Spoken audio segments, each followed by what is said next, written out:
Well, good afternoon, everybody. My name is Robert Blevins. I'm with Adventure Books of Seattle, the small press from the Great Northwest. We're also the authors of the producers of the book Into the Blast: The True Story of D.B. Cooper. Now, that book's a little on the title's a little on the arrogant side because, truthfully, we don't know for sure if our guy's D.B. Cooper, but we pretty much suspect he was.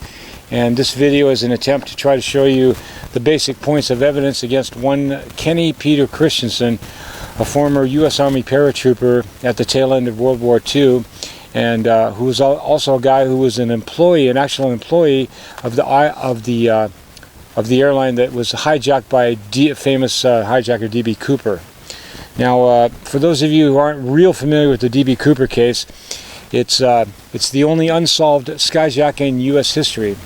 And it was pulled off on November 24th, 1971 by a man dressed in a dark suit with dark hair and varying degrees of description by witnesses, and we'll get to that later.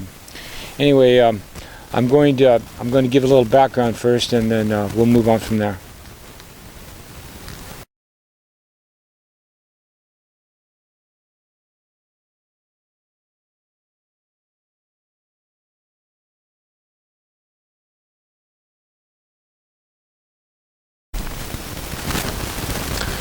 I thought I'd go ahead and give you a little background about how I actually got involved in the D.B. Cooper case. It was totally by accident, really. At the time that I got involved, I was actually editing books, out of my office, and I had nothing to do with the D.B. Cooper case. I wasn't checking it out, and I saw a suspect had been presented. I saw it in the media, named Ken Christiansen, and I noticed that he was from the Bonnie Lake, Washington area, and my office is only a few miles from Bonnie Lake. So I contacted Skip Porteous in New York. He was a private investigator there, and he was checking out Christiansen.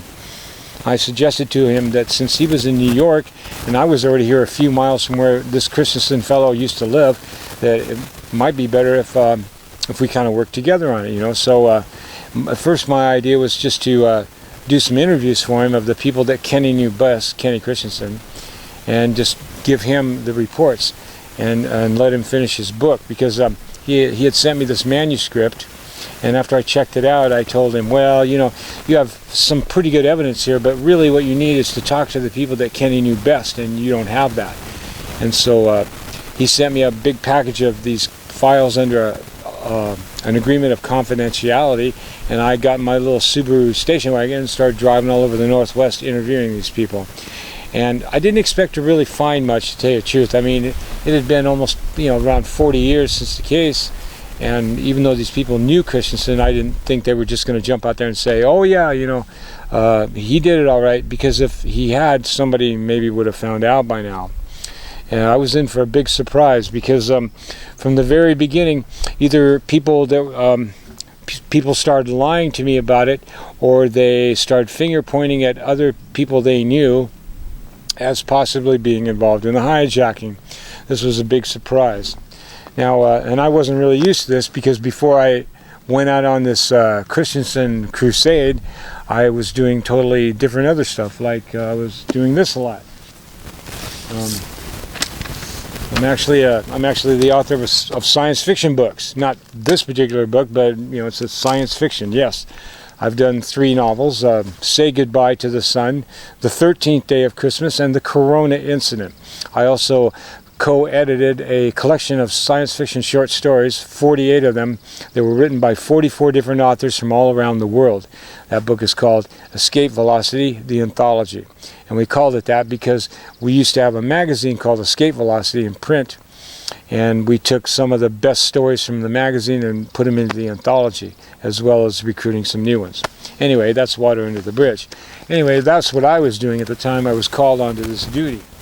And here we are, I don't know, I guess it's been over 6 years, and now we're getting ready to present a 74-page report to the Seattle FBI, a DNA sample and possible fingerprints that may match the hijackers, all belonging to Kenneth Peter Christiansen. He was a purser. He was a former employee of the airline, and he was extremely unhappy with the airline at the time of the hijacking. He was writing letters home from Bonnie Lake to his family in Morris, Minnesota, talking about the strikes that Northwest was going through, and that he was down to eating his peanut butter, and he was thinking about just coming home and giving it all up after, I guess, about 15 years with the airline. We think instead that he came up with a different idea, and that was to hijack his own airline for $200,000 in cash, jump out the back air stairs with a couple of parachutes, and off into history, and that he was never discovered until recently. Now, neither Skip Porteous or I were actually the first people to investigate Christiansen seriously. That was done by another gentleman named Jeffrey Gray, and he's the author of this best-selling book called Skyjack. I'll try to bring it up for you so you can take a look. If you haven't read it, I highly recommend it. It starts out with Christiansen and goes heavily into detail about him. But it doesn't come to a conclusion about Christiansen, and one of the big reasons why is because my co-author Skip Porteous decided not to cooperate with Jeff Gray, even though they were both working on their books at the same time. I did not know this, otherwise I would have kept Gray informed, and I've told him that. But in the end, Gray does lean heavily towards Christiansen as the skyjacker, but he doesn't come to a definite conclusion. I took this work and the stuff that Skip Porteous gave me and went further. And what I discovered was frankly amazing. I narrowed down not only that Christiansen was probably the hijacker, but who helped him on the ground. And there was a person that helped him on the ground. And that person is still alive. And his name is Bernard Wayne Geestman, and he lives up in the Port Angeles area today. He went on the History Channel show Brad Meltzer's Decoded and was interviewed and told at least one or two lies to not only them, but the production people who worked with him before he came on the show. For example, when they called him up and asked him to come on the show and talk about Christiansen, he said he hardly knew Christiansen and thought he was a dishwasher, when in reality they worked together for more than 5 years out on Shemya Island in the Aleutians, and he knew him for more than 30 years, and even arranged the purchase of a house by Christiansen. Let me do some background here on both these men.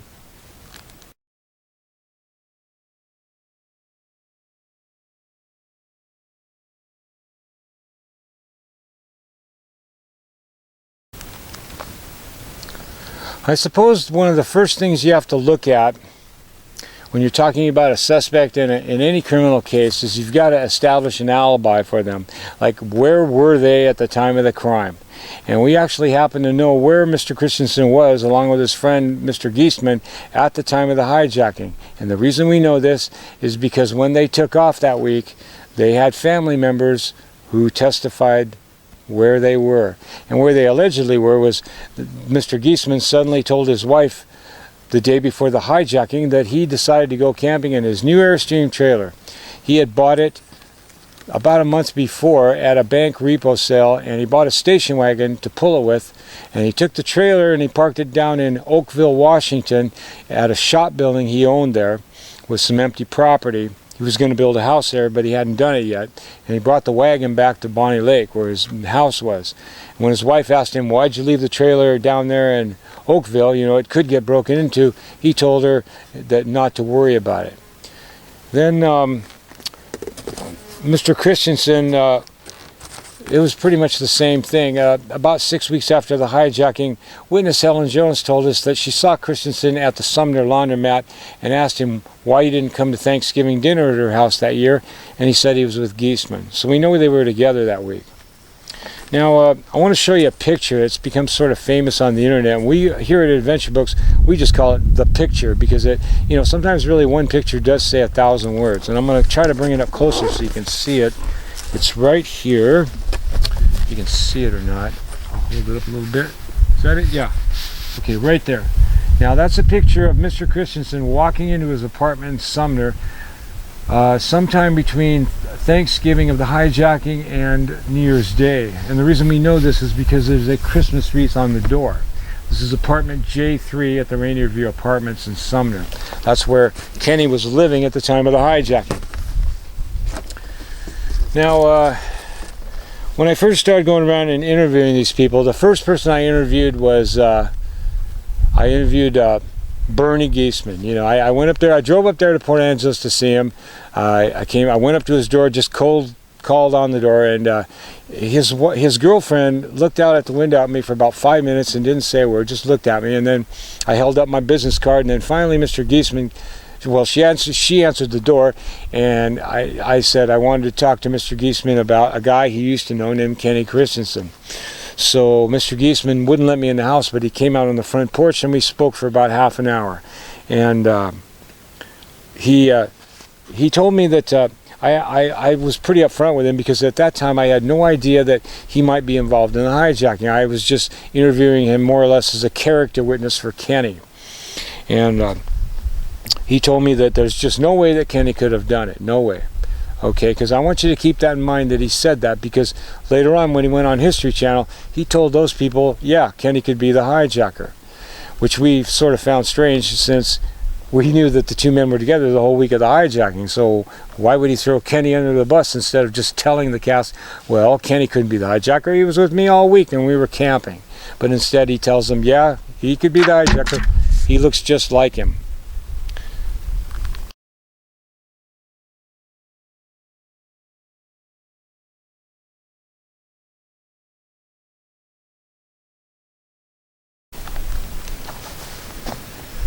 Well, the second person I interviewed in the case was a lady named Dawn Androsco, who lives on Fox Island, Washington.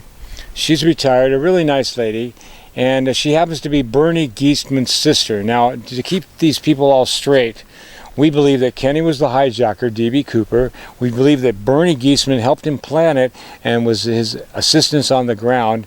And Dawn Androsco is the sister of the person we allege as the accomplice. Now, Kenny himself is dead. He died in 1994. When he died, he left an estate of about $187,000 in cash in his bank account at West One Bank in Sumner, Washington, and about another additional $20,000 in his checking account, and a gold coin and silver coin and stamp collection that was worth somewhere in the neighborhood of $40,000. Which was sold at auction later, and his family got about $20,000 out of that.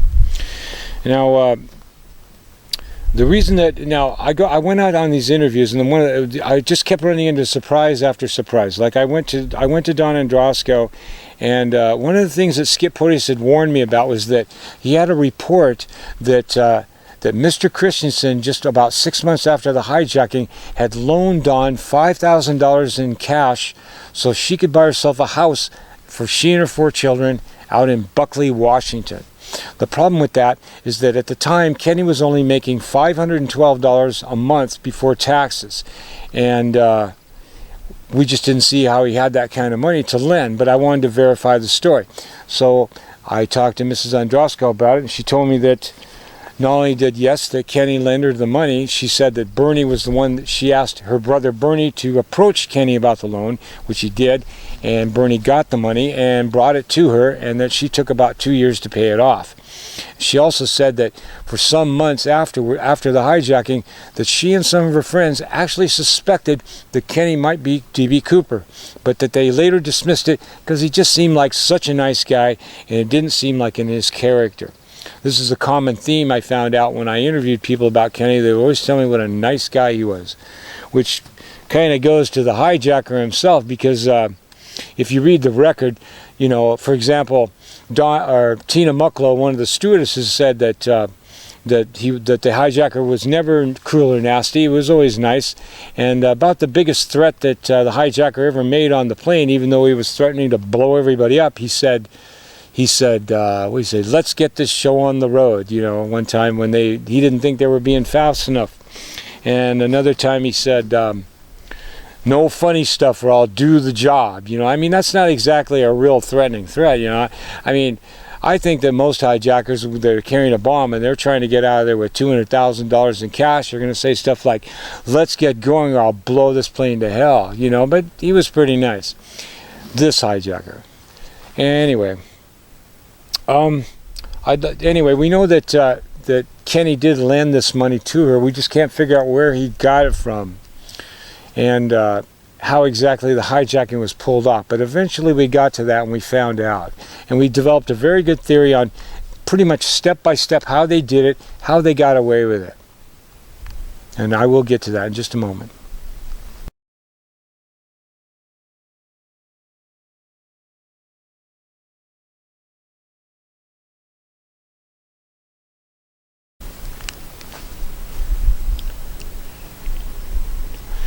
Well, if you've followed the case of Kenneth Christiansen, perhaps you saw the show that was aired in January 2011 called Brad Meltzer's Decoded, the D.B. Cooper episode. They presented a fair amount of evidence about it. At the end of the show, they interview Bernie Geesman. First thing he does is call me a liar, and then he tells the cast that not only could Kenny be the hijacker because he looks just like him, that's a quote, he also tells the cast that he was at Kenny's deathbed in 1994. And that's not true. What we actually found out from family members is that Bernie Geestman had not contacted Kenny in many years.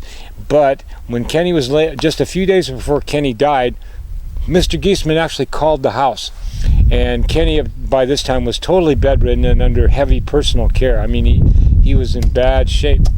He actually had to be washed, and fed. He was in pretty sad shape. Anyway, Mr. Geesman calls up, and unlike the other calls that were coming in for Kenny occasionally, usually they would just hand Kenny the phone and just wait for him to finish his business on the phone, then they would take the phone back from him and hang up. This time, Kenny asked for privacy, and so everybody left the room. Kenny talked to Mr. Geesman for about 10 minutes. Then didn't talk about the call. Okay, well, we know that what we think happened actually was that Mr. Geesman was calling up Kenny to find out if Kenny was going to make a last-minute confession to the hijacking. And a couple of days later, just before Kenny died, he told his brother, "There's something you should know, but I can't tell you." He told that to his brother Lyle. And we think that Mr. Geesman tried to tell Kenny, ask him if he was going to make a confession, and maybe Kenny said yes. And then Mr. Geesman tells him, well, if you do, you're going to get me and Margaret, and that's his ex-wife, into trouble. Now, how do we know that Kenny was the hijacker and Bernie helped him? How do we actually know this? And the truth is we don't. But we do have enough evidence and enough witnesses to at least present to the Seattle FBI enough so that they could go around and talk to these people themselves and look at our evidence and see if it is valid. And that's all we're really asking them to do. And a copy of this video is going to be provided to them as well.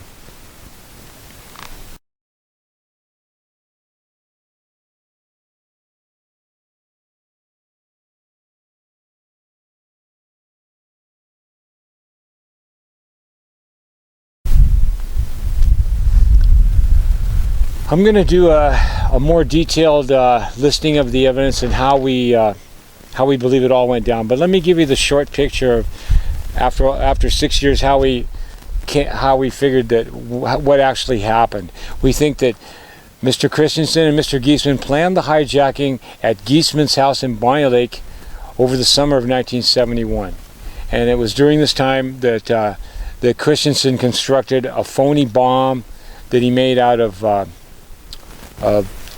coin rolls that were filled with quarters, which he put end to end, taped together with red tape, and was attaching wires to. Now, how do we know this? We know this because Bernie Geestman's niece told us so. And she had walked in on Kenny at a shed out back of the Geesman's house and saw him doing this a short time before the hijacking.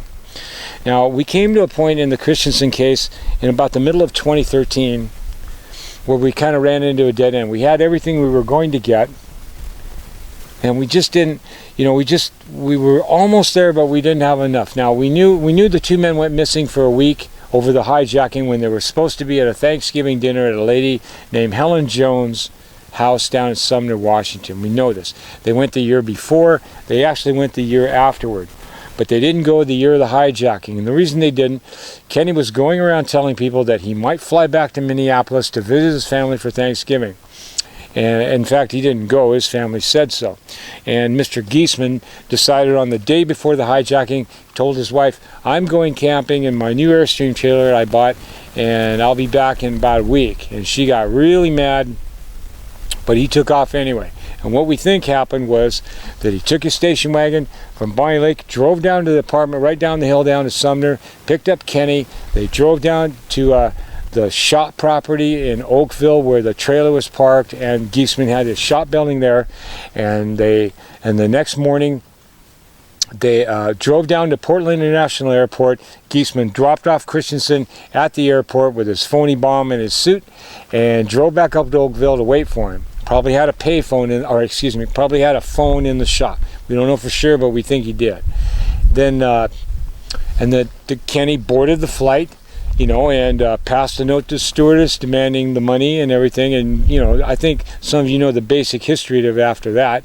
The plane was on the ground for a while in Seattle, finally took off with the parachutes and the money, and somewhere over southwest Washington he jumped out, was never seen again.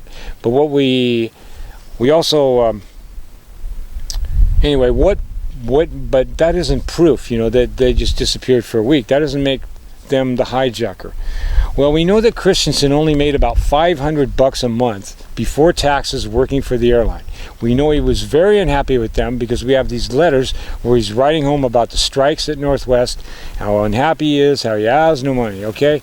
But after he sends those letters, then right after the hijacking, like 5 months after the hijacking, he's lending $5,000 to the alleged accomplice's sister so she can buy a house.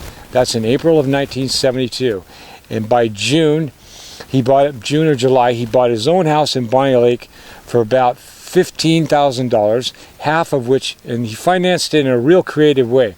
He wrote a promissory note for half of the amount to Ann and Joe Grimes, the couple who sold him the house, and then he financed the balance, if you can believe this, with a mortgage he got through First Bank, the same bank that paid off the hijacking ransom. Go figure.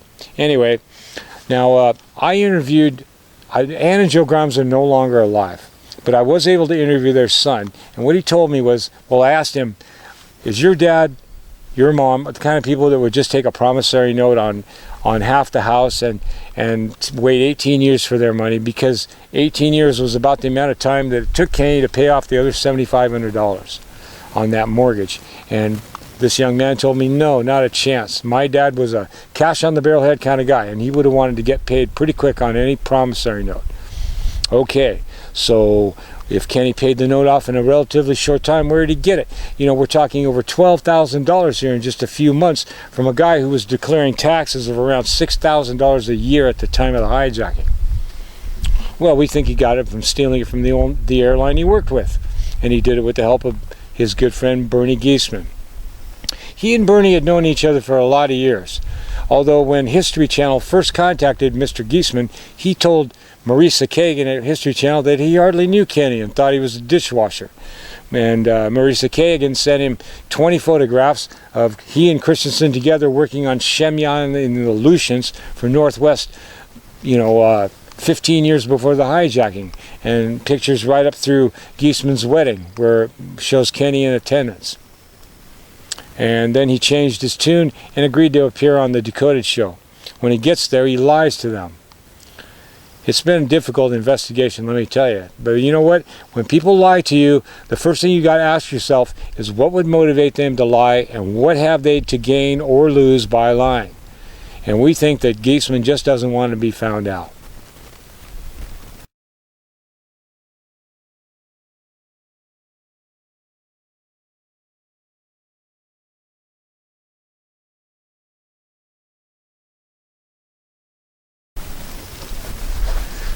In the D.B. Cooper case, there are some myths, and sometimes it's like that quote from the film Apocalypse Now. There was so much bullshit in Vietnam, you needed wings to stay above it. And sometimes there's so much bullshit in the Cooper case, you need wings to stay above it. For example, for all these years, every time the FBI has had a scrap of a parachute or a parachute presented to them that might have belonged to Cooper, they always went to the same person, Earl Cossey. This is a person from Issaquah, and this is a person who claimed for years that he not only owned the parachutes, but that he delivered them to SeaTac Airport for the hijacker. That is not true, and we found that out by looking at the Seattle FBI's own record on it. Let me show you. This is a This is a retype of a document from the FBI. You can download it yourself at the FBI.gov under DB Cooper The Vault, because that's where they keep all the documents they're releasing publicly on the case. And and if you read it, the document says that actually Kasi only packed the parachutes, and it had been a while since he packed them, at least a few months. But they always went to him for the identifications. But actually the chutes belonged, the backpack that the hijacker actually jumped with belonged to a guy named Norman Hayden in Kent, and the other two, well, let me put it this way, none of them belonged to him.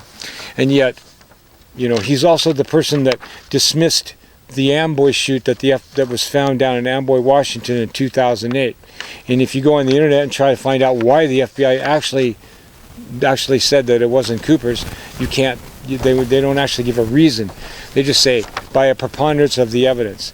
You know, they also said we contacted outside experts, and when I questioned them, they told me, well, only by phone. I don't know how they could identify a chute by phone. Anyway, it just shows that the FBI has made a few missteps along the way, although I think they have tried hard to solve the case. But I think one of the problems that they had with it was, at the beginning, they just never suspected that it would be an airline employee that would actually pull this off. Now, one of the first agents to handle the case was Ralph Himmelsbach. He's pretty well known in Cooperland. And he has been quoted as saying that in the Jeff Gray book that he doesn't believe an airline person did it, and they didn't check out airline employees because they are head and shoulders above ordinary Americans and would never do such a thing. I don't exactly accept that.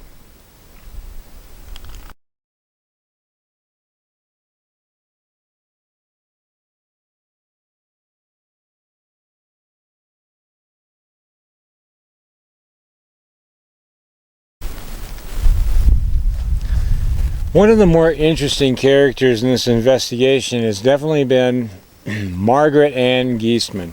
Margaret Ann Geestman is the ex-wife of the person we named as the accomplice, Bernie, her ex-husband Bernie.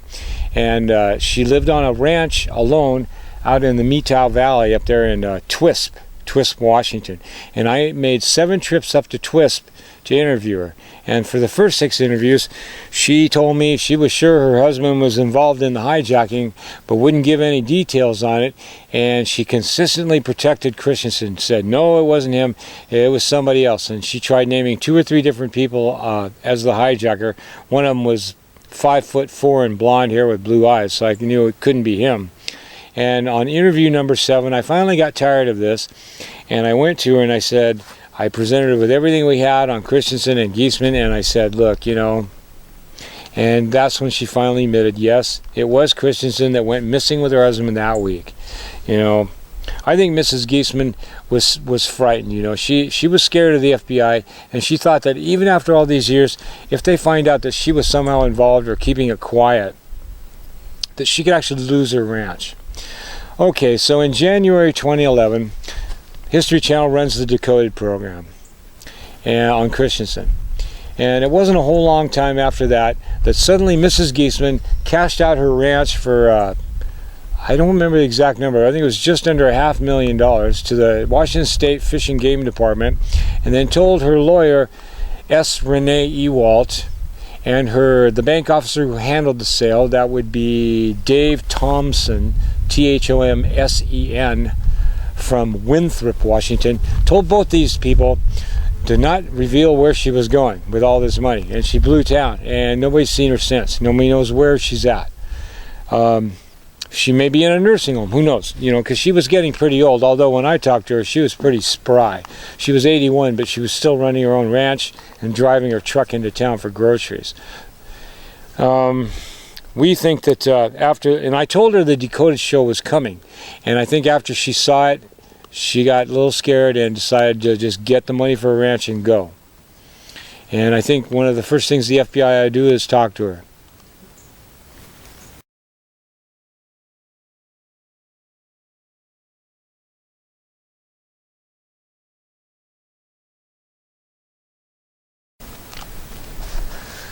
Well, I want to cover a couple of quick points next, and that's about the money from the hijacking. You know, a lot of people have asked over the years, well, you know, if Cooper actually got away with it, then where's the money? How come it didn't show up? Why it didn't show up? You know, it would have turned up in circulation. Somebody would have found one of the bills by now. And that's not true.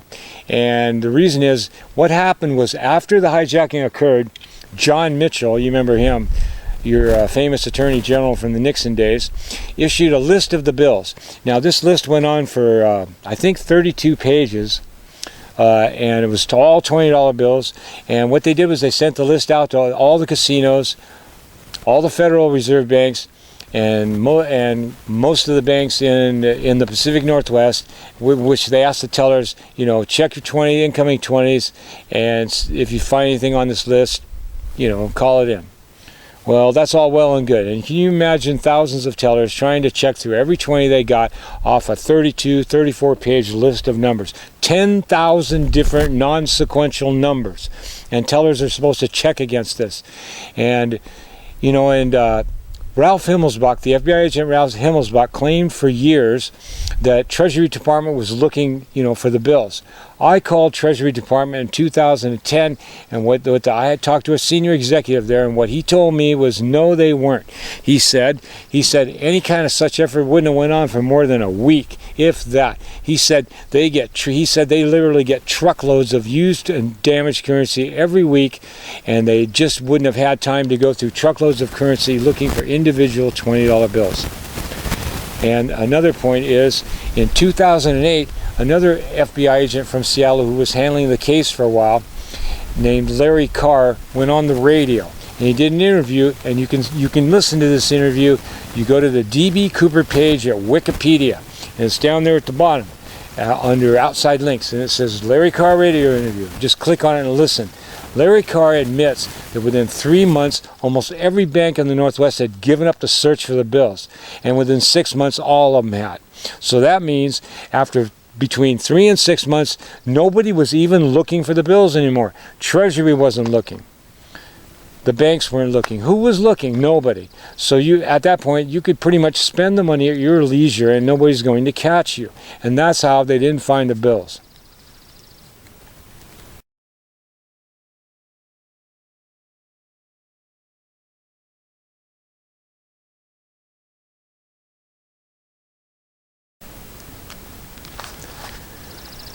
I wanted to apologize for being a little impolite here, because I've been talking about all these people: Kenneth Christiansen, D.B. Cooper, Bernie Geesman, Don Androsco, Margaret Geestman, and I haven't actually showed you who they were. I do have pictures of most of them, except for Bernie. I don't have one with me, although I have it on my computer from his appearance on History Channel. But let me go ahead and show them to you. And let's see, here we go. Let's see if I can get it up close enough. All right, I think I can do this. Here we go. Let's see if I can get it up here for you. I'm going to try to bring the camera in a little bit closer so you can get a good look. Okay. We can see this. Here we go.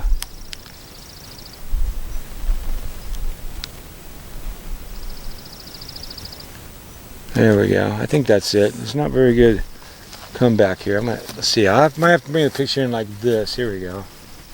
Yeah. This isn't working too good. Let me try taking this back a little. Let's see. Yeah, here we go.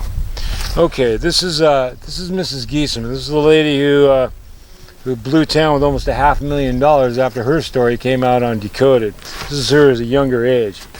Let me go over to here. Let's see. I don't know if you can see this. The light is not very good. This is a picture of Kenneth Christiansen. That's D.B. Cooper, and you can see they look pretty much alike. This is Dawn Androsco, the Bernie Geestman's sister, the one who said she and her friends suspected Kenny was the hijacker clear back in '72, but wrote it off because they thought he was too nice of a guy. There's one of the things that came up in the case is the famous comic book, the D.B. Cooper comic book. Some people believe that it has something to do with the hijacking, or maybe that Cooper may have picked his name from the comic book. It's a French comic book, but nobody really knows, and it could just be a coincidence. I think if Dan, it shows a picture of the Dan Cooper guy, comic character, was a guy who jumped out of airplanes a lot. So a lot of people think that maybe that has something to do with it. Comic was published in the 1950s. Maybe, but there's no proof of it, and I don't really hold much credence to it.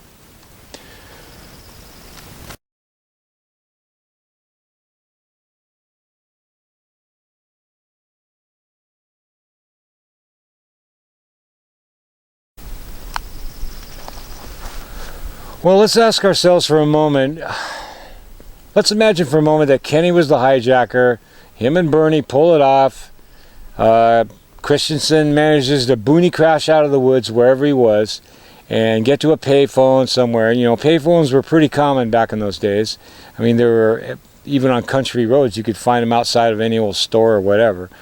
And got a ride back and got away with it, you know. But where would he stash the money once he bought his house in Bonnie Lake, you know, 6 months later? Well, the decoded people may have answered that question when they took a infrared scanner and scanned Kenny's old house in Bonnie Lake, and they were looking for cold spots because hollow spots in the walls and ceilings. And they found one. It was right above Kenny's old bedroom, what would have been his old bedroom. The place had been converted into kind of like a print shop. But they found this one cold spot right above the spot where Kenny's old bedroom would be. It was in the attic. Now, unlike most homes, this house did not have an inside access to the attic. There wasn't a panel you could push up in a closet or something and get up in the attic. The attic was very low. The peak was only about 4 feet high, and it sloped down real severely. It was very tight quarters up there. But the decoded cast, when they found that, they decided they were going to try to get up in that attic. And how they found the way up was there was an attic vent at one end of the house, octagonal shape with screws holding it into the wall.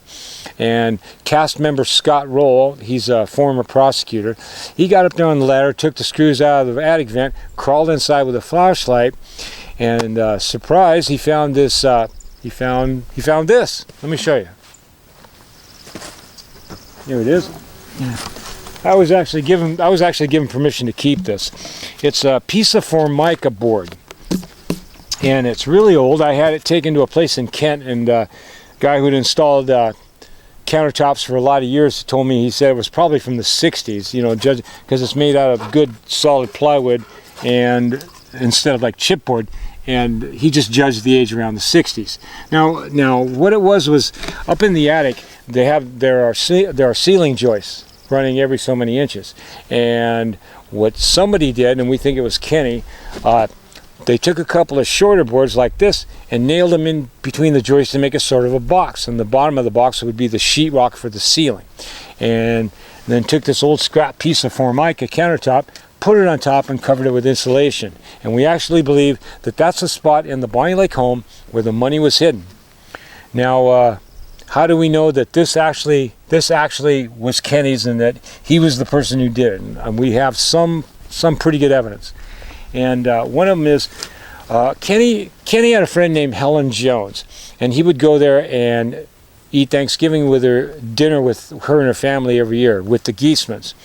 And when I interviewed Jones, she sort of casually mentioned that that one of the first things that Kenny did when he moved into the Bonnie Lake home in July of 1972 was that he tore out all the old countertops in the kitchen and replaced them with ones about the same color. And I saw this because we found a picture that was taken in 1992 of another one of Kenny's friends standing in the kitchen, and the countertops match. And this is a very old piece, and it's really raggedly cut. It's just real hastily cut. There's nails pounded in the side.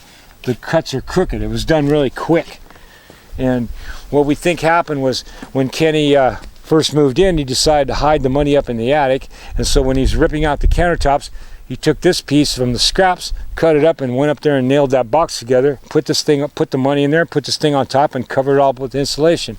Then he went outside the attic on a ladder, put the attic vent back on, stuck the screws back to it.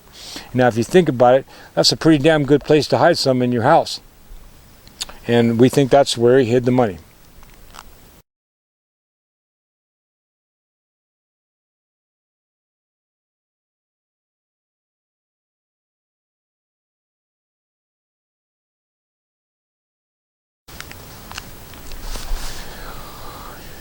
You know, most of the evidence against Kenny is kind of circumstantial. You know, I mean, we know he and Bernie disappeared together. We have witnesses that will testify to that today, that they were gone for a whole week over the period of the hijacking, allegedly camping. You know, although that was the only time that trailer ever actually was used by Mr. Geesman, was the week of the hijacking. Helen Jones had said that the following year that they all came to Thanksgiving dinner and that it seemed like Kenny was doing a lot better financially. That's her testimony. But shortly after Thanksgiving, on Christmas Eve, there was a fire at the Jones place, and Mr. Geesman lent them the trailer for her family to stay in while they were making repairs on the home. And after the repairs were done, he took the trailer and sold it to a buyer allegedly from Arizona, and the trailer was never seen again. You know, none of this stuff proves that these two were the hijacker, you know, were involved in the hijacking, although the evidence is really starting to build up on these two. But it came to a point right about the beginning of 2013 where I hit a roadblock. You know, I was like, I had all this stuff on these guys and I was pretty sure on how they did it, but I just didn't have a real good smoking gun with a good witness that was going to add a real key piece of information to this to get the FBI to pay attention to us and say, you know, okay, give us your report, you know, and we'll look. Until after the Decoded show aired. Because when Mr. Geestman went on the show, one of the things that the cast asked him was, what do you think? Do you think that Kenny was the hijacker? And Mr. Geestman said, you're asking me for my opinion? Oh, he could be the hijacker. He looks just like him. And what he meant was he looks just like the FBI sketch. Now, what happened was Mr. Geestman's own family, well, he had not bothered to tell them that he was going to go on History Channel. And so some of them happened to actually catch the show. And some of them also knew that he and Kenny were together the whole week of the hijacking. And so they wondered why he would throw Kenny under the bus like that. You know, maybe it's because Kenny was dead, I don't know, or he thought he couldn't be linked to it anymore. Well, after that, then his family got suspicious, his own family, and they started comparing notes about what was going on back in 1971 when this happened. And after about 7 or 8 months after that, they actually contacted me and they wanted to talk to me. They wanted to see what I had on Uncle Bernie and Kenny, and they wanted to talk to me about it in person. So I first emailed them what we had up to that point, about a 30-page report on them with pictures and documents. They held on to that for a few months. Then they called me on the phone again, said they wanted to meet in person. So I met them at a restaurant down in Sumner, Washington. We spoke for about 2 hours, and one of the people there was a 57-year-old lady, 56-year-old, and she had been 13 years old at the time of the hijacking. And she was Bernie Geestman's niece. And she confirmed the story that she and her 3 siblings and her mother, Dawn and Roscoe, yes, they were living with the Geestmans in Bonnie Lake at the time of the hijacking. And she told me that when she was living there, that she walked into a shed out back of the Geestman place, and when she did, Kenny Christiansen was inside the shed, and he had wires cut. He was cutting wires, and he was taking coin rolls, quarter-sized, these red things about this long, and he was putting them end to end 2 at a time, and he was taping them up with red electrical tape, and he was taking the cut wires and taping them to these coin rolls. And she, at that time, she didn't really associate that with anything. Kenny turned around to her and said, "You're not supposed to be in here." And she turned around and left, but not before she got a good look. But after she saw the Decoded show and that her uncle had told lies on the show, she started putting it together, you know, and started wondering if maybe Christensen was involved and her uncle did help. So when I prepared our report for the FBI, I made a special note that I knew that one of the stewardesses, at least one of the stewardesses, had actually got to see the bomb, that the hijacker had raised it up for a few seconds, opened up the briefcase so she could look. And I told the FBI, if your witness says that these alleged dynamite sticks, these red sticks as they described them, were actually wrapped with red tape, our witness has much more credibility. So I'm going to ask them to check into that, because that is just too much of a coincidence.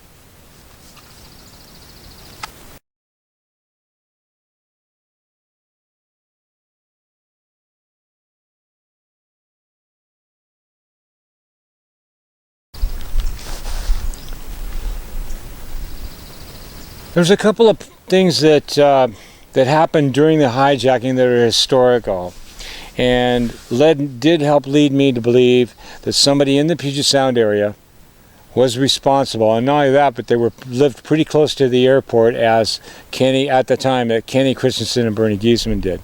And the first one is, according to Jeff Gray's book, one of the things that the hijacker said was he was talking to stewardess Tina Mucklow, and he asked her, where she was from, and she said, well, she's originally from Pennsylvania, but she was living in Minnesota now at a place near Minneapolis they called Stu Zoo. And the hijacker said, Minneapolis is nice country. Now, how the hell does he know that Minneapolis is a nice country unless he's been there? Kenny Christiansen, as a matter of fact, and his whole family were from Morris, Minnesota. He grew up there, and that's where he entered the Army and joined the paratroops from Minnesota. Also, during the flight between Portland and Seattle, while the parachutes and the money were being made ready on the ground, one of the hijackers said, looks like Tacoma down there. He also made a reference later when the parachutes were being delayed. He said it should only take about 20 minutes he thought they were going to come from the military. And he said it's only 20 minutes between McCord Air Force Base and the airport, which is pretty true. And how would he know that, if he wasn't from the Puget Sound area? In fact, a lot of people from Puget Sound wouldn't know that unless they lived in the Bonnie Lake, Sumner, North Pierce County area like these guys did. And those things kind of lead me to believe that the hijacker was local to Puget Sound, and not only that, wasn't actually from King County, but probably from North Pierce County, closer to Tacoma. That's where Bonnie Lake and Sumner are.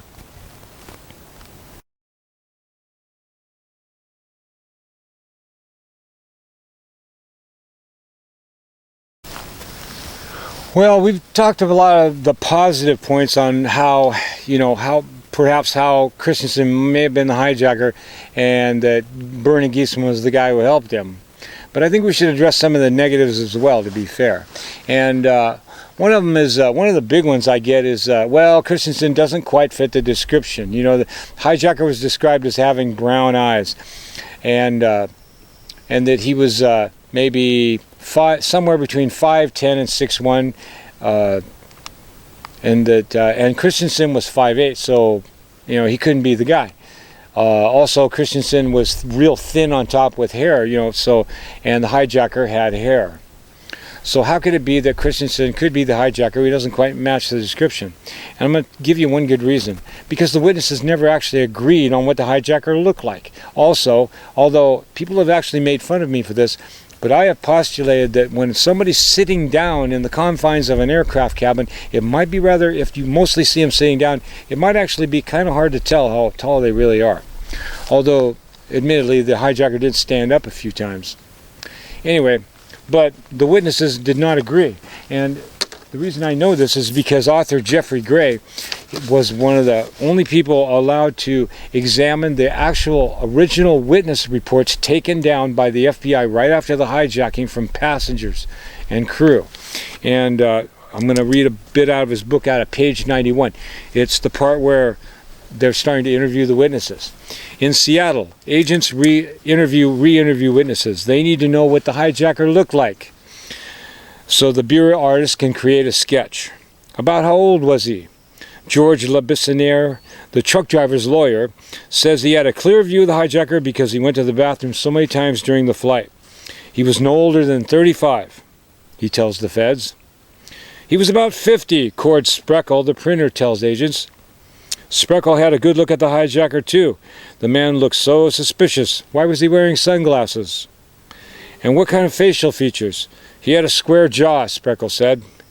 He had a saggy chin, Bill Mitchell, the college sophomore, says. The details are conflicting. Other than stewardess Tina Mucklow, the only witness who was in close proximity to the hijacker is stewardess Florence Schaffner. Flo tells the feds she saw the hijacker without his sunglasses. She was the only one to see Cooper's eyes. What color were they? Brown, she says. And how old? Mid-40s. Tina Mucklow agrees on the age, but Cooper is shorter than what Flo thinks.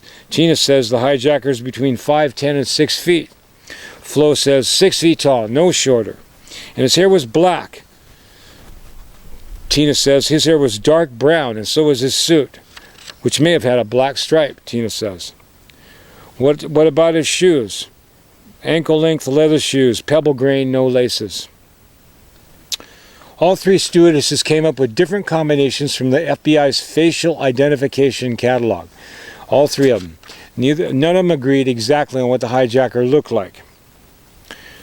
And when they started interviewing some of the other witnesses, Flo Schaffner said his hair was straight parted on the left side. Tina Mucklow said he had straight with narrow sideburns. Alice Hancock, the senior stewardess, said he had wavy hair, short and trimmed in the back. Marcel, Robert Gregory, the paint company owner, tells the agents who interviewed him, the Marcel wave is an old French hairstyle created by hot irons. As the co-owner of a paint company, Gregory pays attention to details, especially colors. Gregory says the hijacker's suit was not brown or black. It was like a russet, a reddish brown. And the suit, he tells the feds, had wide lapels. It was strange. Wide lapels were out of style. Gregory also noticed that the hijacker's hair was jet black and had a greasy patent leather shoe polish shine to it.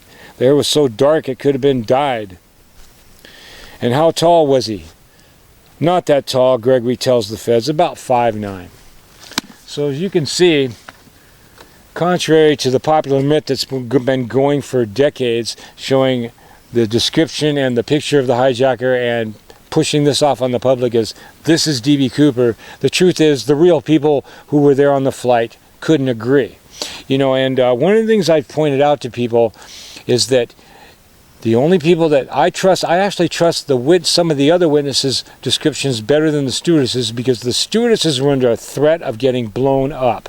And they have made comments about that they were frightened, you know. They played it cool, they did their jobs professionally, but they were scared, have no doubt of it. And when people are scared, they often give conflicting statements.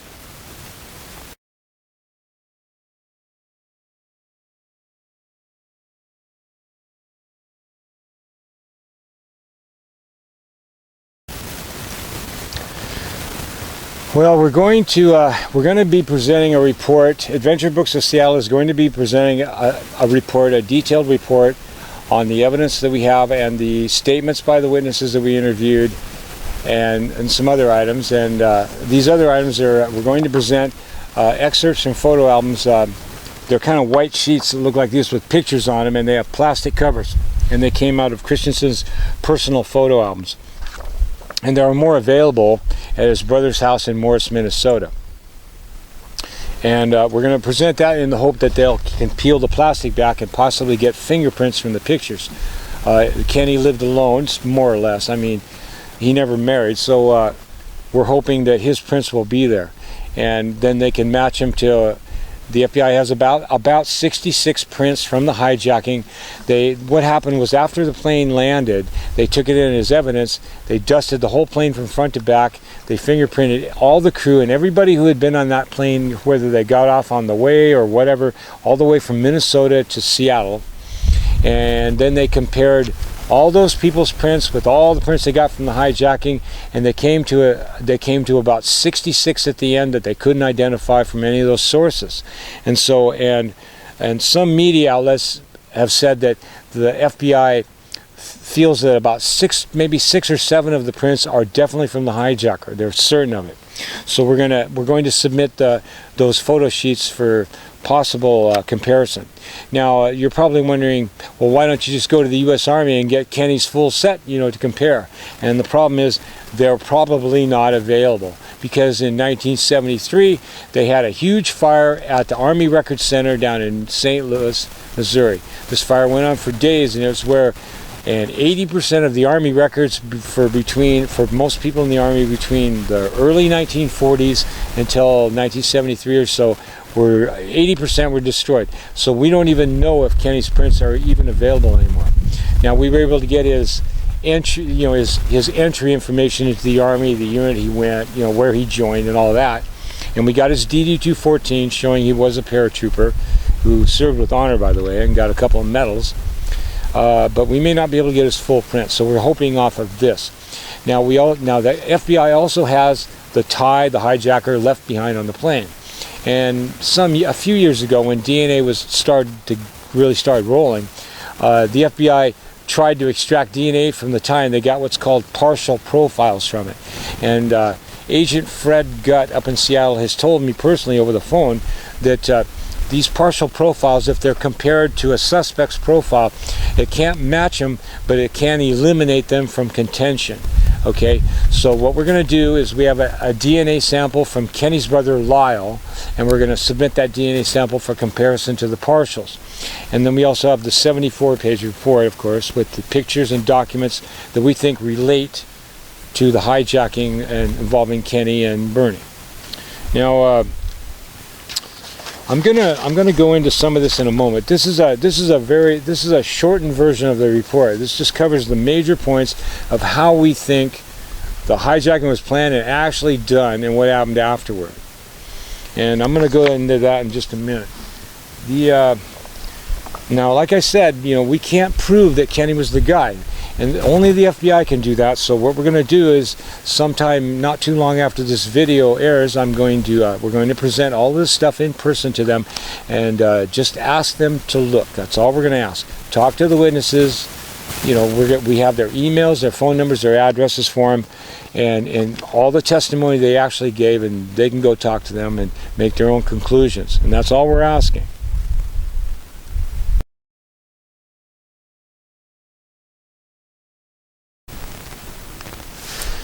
I had to put a jacket on. It's getting cold out here. A little bit cold. We're later in the afternoon now.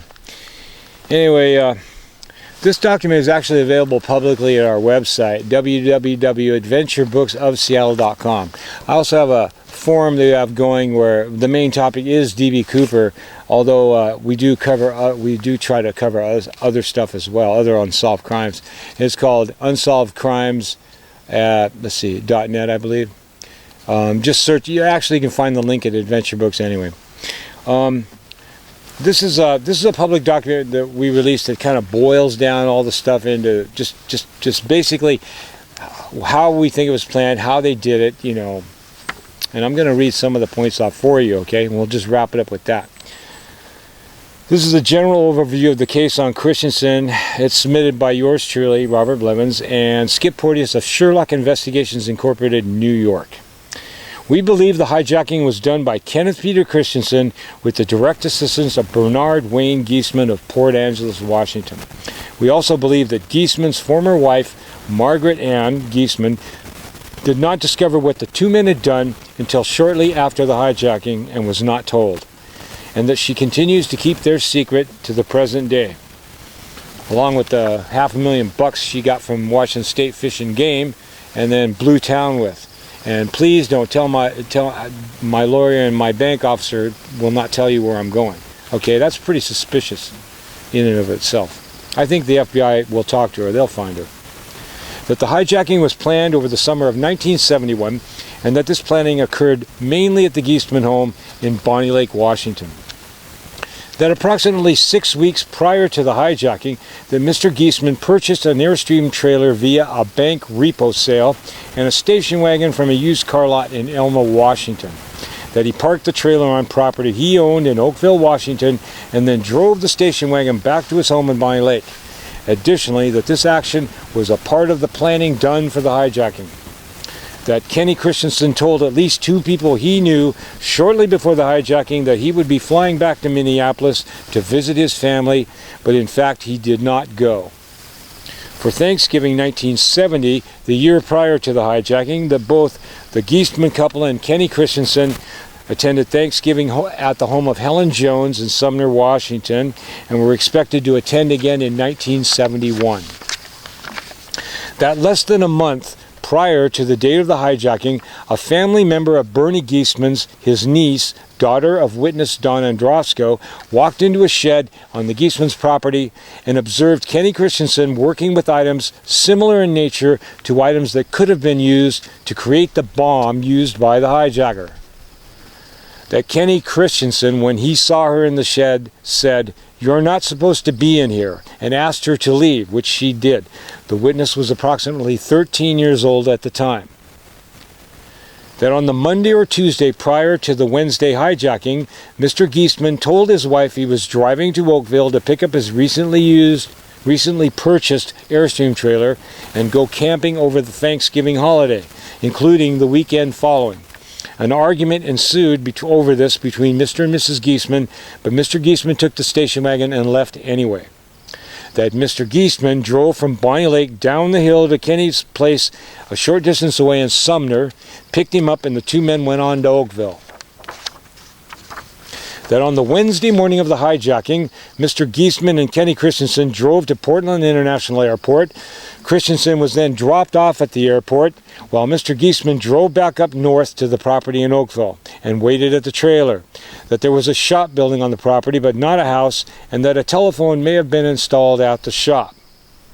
Now, before we go any further with this, I want to point out something.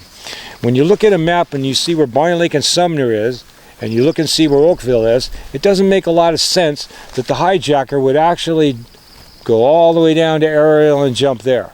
You know, that maybe he would jump a little bit further north, more closer to Olympia. And we actually believe that was the original plan, and we have two reasons why. When the hijacker was on the ground in Seattle, he requested that the air stairs be left down on takeoff. And they said they weren't going to do that because it was too unsafe. They'd drag and they wouldn't be able to take off with them. So they had to wait until they got to altitude before they could release the stairs. So we believe the original plan was for the hijacker to jump as soon as the jet reached jump altitude, because the stairs would already be down. And because of this delay, having to wait longer and then open the stairs in flight, depressurize and all that, that the hijacker was actually forced to jump further south than he had to, or that he was planning to. And we believe he was planning on jumping somewhere between Bonnie Lake and probably Olympia, and then just a little further south and to the west, that's where Oakville is. And then he was probably going to get on the phone, call up Geesman at the shop, have Geesman meet him, and then they'd go back to Bonnie Lake, Sumner. Anyway, that Kenny Christiansen then bought a ticket to Seattle at the NWE counter at Portland International and boarded Flight 305. Further, that Christiansen did not actually make a final decision to hijack the flight until he was sure he would not be recognized by the stewardesses who were on board the flight that afternoon. Now, we know that Kenny worked for the airline, but we also know that the only routes he did for them, and maybe just a couple of times a month, was he was doing the overseas routes over to Japan and the Philippines, and he had not done domestic routes. It may have been one of the reasons he picked a domestic route coming from Minnesota, because he didn't fly domestic routes. And also a reason why he was very insistent on none of the flight crew, I mean the pilot, the co-pilot, and the flight engineer, being allowed to come back towards the aft part of the airplane, because he may have been afraid one of those people may have been on one of the routes and may recognize him. Okay. That due to certain statements made by the hijacker while the plane was en route to Seattle, that such statements demonstrate the hijacker was probably from the Puget Sound area. Also, because of certain requests while on the ground in Seattle, that the original plan was for Christiansen to bail out much further north and closer to the two men's homes than was actually done. We actually believe that the original plan was for Christiansen to bail out somewhere between Seattle and Olympia, probably along the V-23 flight corridor. That due to Christiansen being forced to bail out further south than he intended, this resulted in Christiansen having to walk out of the woods a further distance before he reached a phone. That after he reached a phone, he contacted Mr. Geesman, who drove from Oakville and picked him up. You know, this could be part of the reason why Geesman was reported to by his wife is not coming. You know, the hijacking happened on a Wednesday, but Geesman didn't apparently return until the following Monday, maybe even Tuesday after the hijacking. You'd think he would come home sooner, but what probably happened is Christiansen took a day or two to get out of there, and by the time they got together, you know, some time had passed. So maybe that was the reason for the delay. It was at this time. Oh yes, the Christiansen was driven to his apartment in Sumner, while Geesman took the station wagon and trailer back to his home in Bonnie Lake, and that this occurred on the Monday following the hijacking. It is at this time we believe Margaret Geestman was told about what the two men had done or soon afterward. We believe that part of Geesman's motivation for assisting in the hijacking was to help his sister Dawn and Drosco to obtain enough money to move she and her children out of the Geesman home. An additional motivation was likely Geesman's desire to finance a new home on his property in Oakville, which he later did using house plans he ordered sent to his own address, but under the name of another man he knew, Richard Bloom. That the trailer used in the hijacking was sold to a buyer from Arizona after December 1972, having never been used by Geesman except over the week of the hijacking. That little, if any, of the ransom money from the hijacking was spent between the date of the hijacking and April of the following year, and that by April, most if not all banks had given up the search for the ransom bills. That in April 1972, Mr. Geesman approached Kenny Christiansen and obtained $5,000 in cash from Christiansen, which was given to Geesman's sister Dawn for a down payment on a house she later purchased in Buckley, Washington, and that this money was eventually repaid to Christiansen by the sister. She's admitted to this, by the way. Then in June 1972, although Mr. Geesman denied knowing anything about how Kenny bought his house in Bonnie Lake, that he referred his friends Ann and Joseph Grimes to Kenny Christiansen. Now, before we go on here, Mr. Geestman has denied knowing anything about how Kenny got his house. But what we discovered by researching property records and talking to Helen Jones, we actually saw pictures, by the way, is that Ann and Joe Grimes are the couple that owned Kenny's house in Bonnie Lake before he bought it. And it just happens that guess who was the best man at their wedding? You got it, Bernie Geestman. You know, and Bernie is trying to tell people that he didn't know anything about how Kenny got his house. We don't believe it. We think that's bullshit. We think that he knew Kenny wanted a house. He knew that Kenny had to be careful about how he did it because he was going to be using laundered ransom money from the hijacking. And so he put the Grimes couple and Kenny together. This is my friend Kenny. He works for the airline. He makes lots of money. He can pay you. And so the Grimes actually agreed to this setup. $7,500 promissory note covering half the price of the home for about $15,000. The other $7,500 was covered with a mortgage that Kenny or somebody got through C First Bank. Same people who paid the hijacking ransom. Kenny took 18 years to pay off the $7,500, but the promissory note was undoubtedly paid much sooner.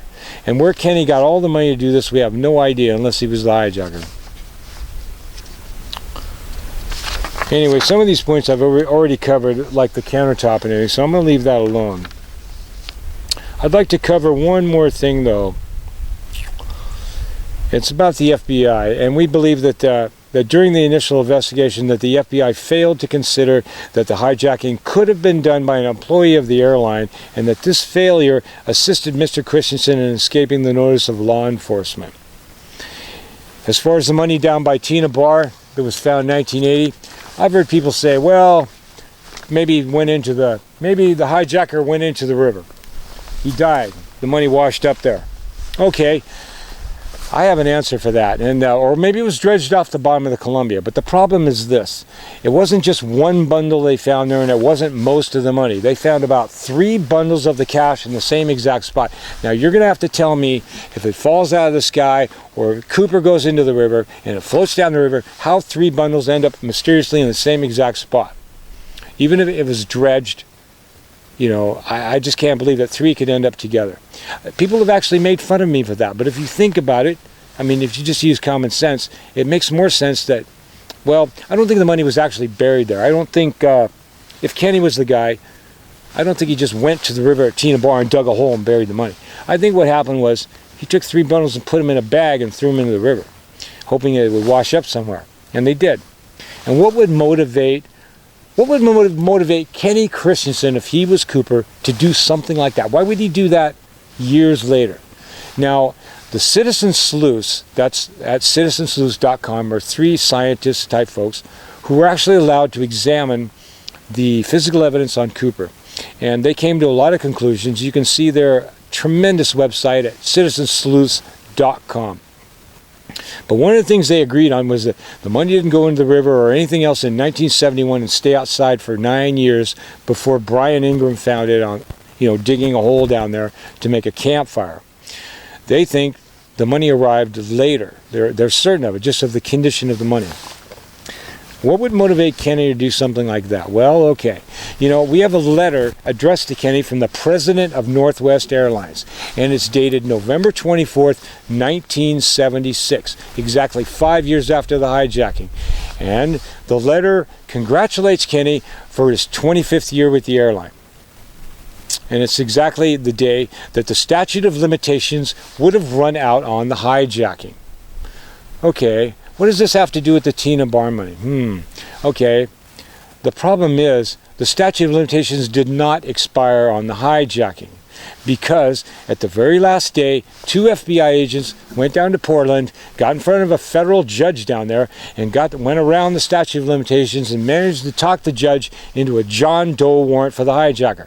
Up until that point, the FBI didn't know who they were looking for, so the statute of limitations would apply. Once they have a name, or, you know, they can get a warrant, and they can keep renewing that warrant as long as they want until they find you or they give up. But without a name to attach to a warrant, eventually the statute of limitations will apply. And back in 71, it was 5 years. In fact, it was the day that Kenny got his congratulatory letter. He had been invited to a banquet back east, you know, for these people. His family lived there in Minnesota where the banquet was going to be. He didn't show up. What we think happened was that he was watching the TV news and like everybody else on that day and found out that the FBI went around the statute. Now, can you imagine this? He's probably looking forward to the day, you know, that he's going to be free and clear. He could walk into any police station and say, that was D.B. Cooper, you know what, and here's $20 of the money. You want to check it? And you can't do a goddamn thing, you know? He's looking forward to that. 5 years. He's sweating it out. Any day, guys in suits could come to your door and do this. Like that. 5 years, right? Okay. The last day comes, and the FBI just does a dog thing on him. I mean, it is a dog thing, isn't it? I mean, you're going to be free, and then you're not. So what do you do? What do you do? And this is what we think Kenny did. He waited a little while after that. He was probably very disappointed. He was probably frightened as hell. And then he put 3 bundles of that the money into a bag, threw it into Columbia. Why do you throw it into water? Well, if you throw it out here in the woods and somebody finds it, the FBI is going to come, just like they did for the Amboy shoot in 2008. They're going to look around. They're going to search everywhere. They don't find a body, a parachute, a briefcase, any of the other money. They're going to know that Cooper lived. They're going to know that he just dropped some of the money, but he got away. They're going to know he's alive, okay? But if they throw it into the water, there's no way to be sure. And in fact, if Kenny was looking to toss a red herring into the case like that, he did a damn good job. Because after that happened, after the FBI investigated the Amboy money, they started saying their official position on the whole thing changed. They said, we think he died in the jump. And they're saying that today. So, there you go. Now, I'm just about done here. I'm trying to think if I missed anything. You know, if you have any questions, you can actually email me at adventurebookofseattle. That's one big word, adventurebookofseattle @gmail.com. And I'll be happy to answer any questions you have about this case. I'm gonna check my notes and maybe we'll do a real short wrap at the end. And I do want to thank you for listening to this so far. I really do. Thank you.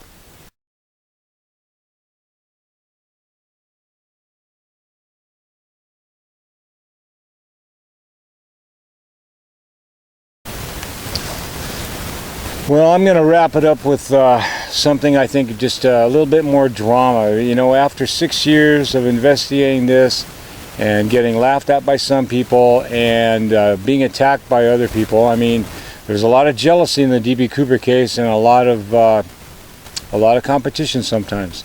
I'm not in it for competition. I'm not in it for money, and I'm not jealous of anybody. But I'll tell you one thing I want to know is the truth. I just want to know the truth about Kenny Christiansen. You know, I mean, how much do you got to present on people before somebody actually takes a look? You know what I mean? Here we go. I want you to take a look at stuff. He looks like the hijacker. You can see it. This lady said clear back and when it happened, she suspected that he was the hijacker, and so did her friends, and she's the sister of the alleged accomplice. Here's the tie they found on board the aircraft after he jumped. Well, I wonder where he bought it. Well, here's the J.C. Penney building in Auburn. Kenny Christiansen drove right past that place on his way to work at SeaTac every day. Here's witness Katie Watson, lady who told me in 6 interviews that her husband was the accomplice, and in number 7 she finally admitted Christian was the guy who was with him. Okay.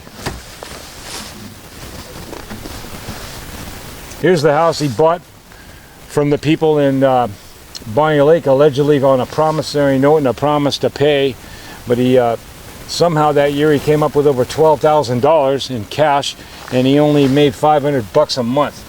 Then we have in 2008, we have a parachute found in Amboy. The Seattle FBI still hasn't come up with an explanation of why they wrote it off. Here's Kenny walking in through his door a few days after the hijacking, dressed almost like the hijacker. In fact, the suit is kind of a colored russet, just like Robert Gregory described. He's carrying a paper bag and a briefcase, just like the hijacker did. That's a real nice memento to keep behind another picture in your photo album for years. Of course, nobody found it until after he died. Did they find $2,000 of the ransom out back of his house after he died? 2 different witnesses say yes, and neither one of them have met. And both of them owned the home at different times. One of them was there when Kenny died. The other one was 15 years later, this guy. We already know, everybody thought they'd find the money by now, but the truth was within 6 months of the hijacking, nobody was even looking for it. After the book was first released, some of the key witnesses tried to get out of it, and but unfortunately we recorded their responses. Here's Kenneth Christiansen later in life with Margaret Geestman, the woman who kept his secret for decades. And Kenny was dying when he went up there to make that last trip to visit Margie. Well, here's the board he used to cover up where he hid the money in his frickin' attic. I mean, how much more do you need? You know what I mean? Maybe it's time that somebody checked out Mr. Kenny Christiansen and Mr. Bernie Geesman for the D.B. Cooper hijacking. I've done about all I can. You know, Skip Porteous did all he could. Jeffrey Gray did all he could. If we'd all worked together, maybe we would have solved it by now. But I think we have the answer to who D.B. Cooper was. But the only thing is, it needs to be verified by people in law enforcement. They have to actually check it out. You know, they wrote Christiansen off in 2007 after the Jeff Gray article came out in New York Magazine. They didn't check him out, they just said he didn't fit the description, so they wrote him off. When I asked Agent Fred Gutt in 2011, I believe, after the Dakota show aired, if anybody had actually did an investigation on Kenny, he told me no. And you know what, maybe it's time they did. And that's all I've got to say about it. And like I said before, there's more bullshit in the D.B. Cooper case. You need wings to stay above it. You know, but I got wings, let me tell you. And this is Robert Blevins, wishing you a very pleasant afternoon. And thank you for listening and watching.